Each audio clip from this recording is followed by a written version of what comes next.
العلم هو النور الهادي والمفتاح لكل الخير من يرد الله به خيرا. الحمد لله رب العالمين والصلاة والسلام على سيد الأنبياء والمرسلين وعلى آلہ واصحابہ اجمعین اما بعد. عزیز طلبہ، آج کی اس مجلس میں عقد موالات کے شرائط سے ہماری گفتگو کا آغاز ہوگا. عقد موالات میں موجب یعنی ایجاب کرنے والے میں 6 شرطوں کا پایا جانا ضروری ہے.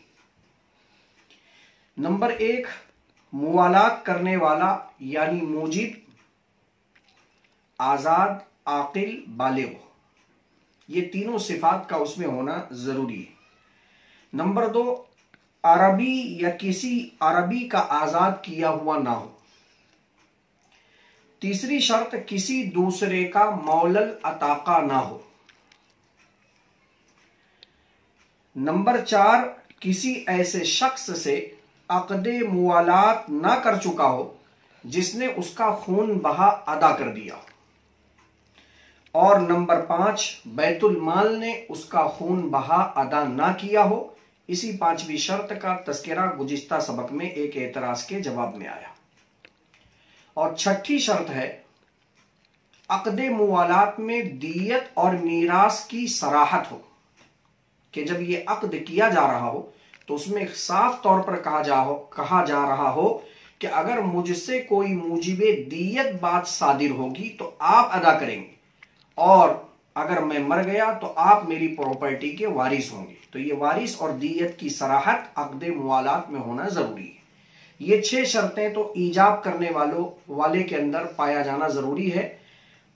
قبول کرنے والے کے لیے صرف عاقل ہونا کافی ہے. بالغ اور آزاد ہونا ضروری نہیں ہے. یہاں تک کہ صبی عاقل، صبی ممیز جس کو کہتے ہیں، وہ اپنے اولیاء کی اجازت سے یہ عقد کر سکتا ہے. غلام اپنے آقا کی اجازت سے یہ عقد موالات کو قبول کر سکتا ہے.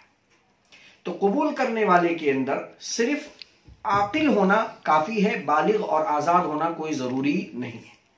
یہاں ایک چیز سمجھ لیں، صاحب بدائع الصنائع علامہ کاسانی رحمہ اللہ نے ایک بات بیان کی ہے کہ عقد موالات کے صحیح ہونے کے لیے دونوں میں سے کسی کے لیے مسلمان ہونا بھی شرط نہیں ہے.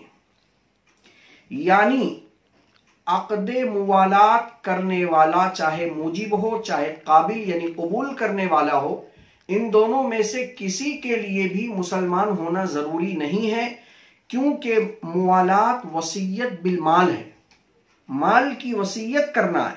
تو جیسے ذمی کسی ذمی یا مسلم کے لیے کرے یا کوئی مسلمان کسی مسلم یا ذمی کے لیے کرے، ہر طرح سے صحیح ہے.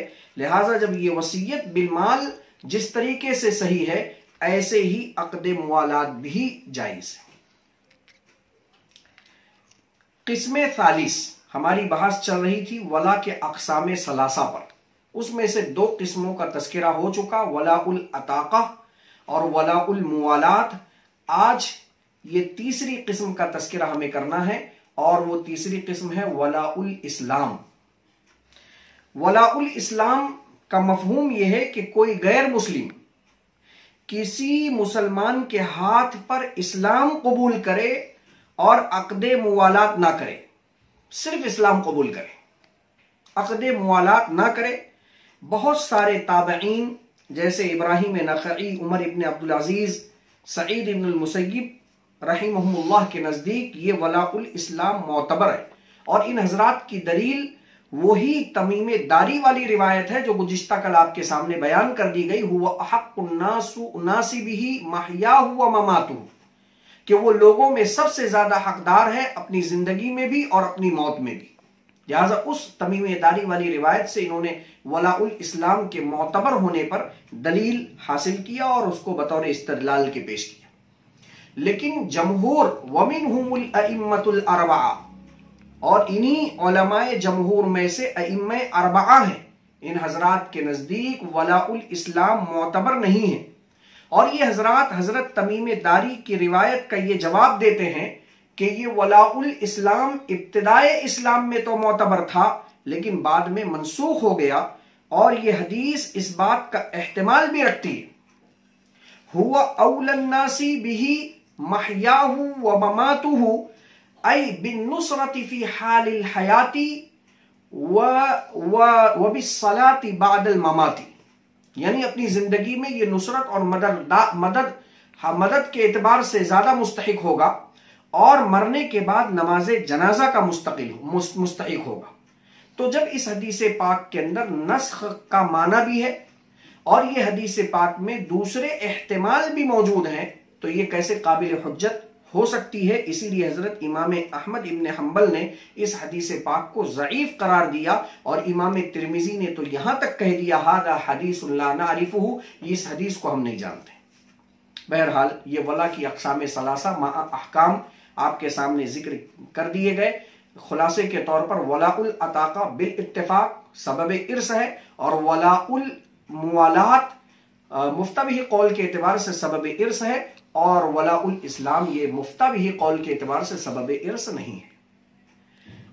فائدہ ثانیہ، مولا العتاقہ کی توریث ذوی الارحام اور رد علی ذوی الفروض النسبیہ پر مقدم ہوگی یا نہیں، اس سلسلے میں مذاہب ائمہ مع دلائل۔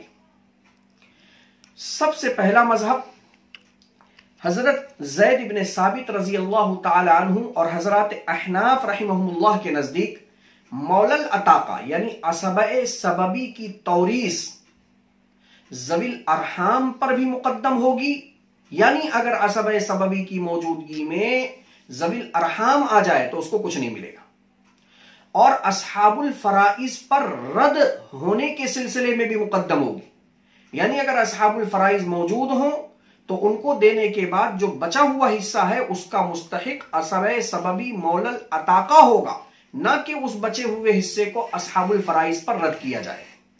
جیسے ایک مثال کے ذریعے اس کو سمجھے کہ مثلا ایک غلام جو ہے نا انتقال کر گیا، اس نے اپنے پسماندگان میں ماں کو چھوڑا، بنت البنت نواسی ذوی الارحام میں سے ہے اس کو چھوڑا، اور مولا العتاقہ یعنی آزاد کرنے والے آقا کو چھوڑا، تو ماں تو ہو گئی صاحب فرض، لہذا عدم اولاد و اخوہ و اخوات کی وجہ سے ماں کو مل گیا ثلث الکل، اور بنت البنت ہو گئی نواسی، ہو گئی ذوی الارحام، اور مولا العتاقہ عصبہ سببی۔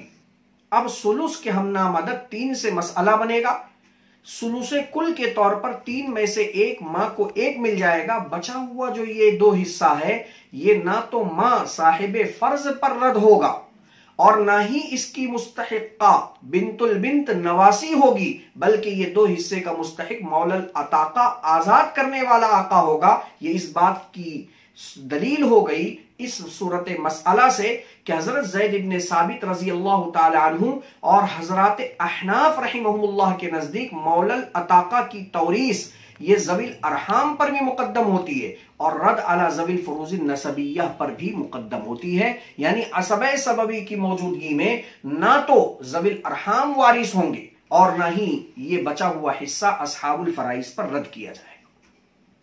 ان حضرات کی دلیل دارمی کی روایت ہے ان عبداللہ ابن شداد رضی اللہ تعالی عنہ ان ابنت حمزہ اعتقت عبدا لہا۔ حضرت عبداللہ ابن شداد رضی اللہ تعالی عنہ روایت کرتے ہیں کہ بنت حمزہ نے، حمزہ کی بیٹی نے اپنے ایک غلام کو آزاد کیا، وماتا اور وہ غلام مر گیا، وَتَرَكَ ابْنَتَهُ وَمَوْلَاتَهُ بِنْتَ حمزہ، اور مرنے والے غلام نے اپنے پیچھے اپنی بیٹی کو چھوڑا اور اپنے آزاد کرنے والی آقا یعنی بنت حمزہ کو چھوڑا۔ فقسم رسول اللہ صلی اللہ علیہ وسلم میراثہ بین ابنتہ و مولاته بنت حمزہ نصفین۔